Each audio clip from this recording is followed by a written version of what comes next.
بسم الله الرحمن الرحيم. الحمد لله والصلاة والسلام على رسول الله وعلى آله وصحبه ومن والاه.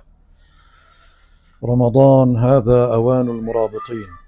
يا أيها الذين آمنوا اصبروا وصابروا ورابطوا واتقوا الله لعلكم تفلحون.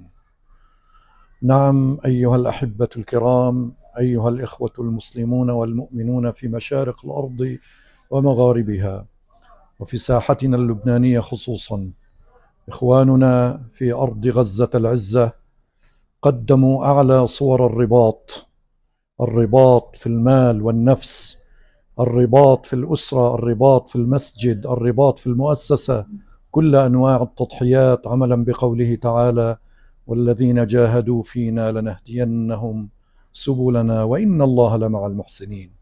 حري بنا إخوة العقيدة والإيمان، خاصة في أكناف بيت المقدس، أن نؤازر ونناصر إخواننا في رباطهم في موسم شهر رمضان المبارك، هذا الشهر الذي تتنزل فيه ملائكة الرحمة، تتنزل فيه ملائكة العزة والكرامة لنصرة إخواننا وأحبابنا.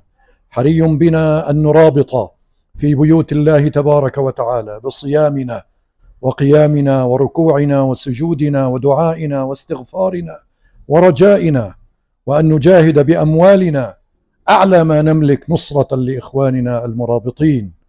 والله سبحانه وتعالى أسأل أن يعز دينه ويعز المجاهدين والمرابطين في غزة والقدس وكل فلسطين. والسلام عليكم ورحمة الله وبركاته.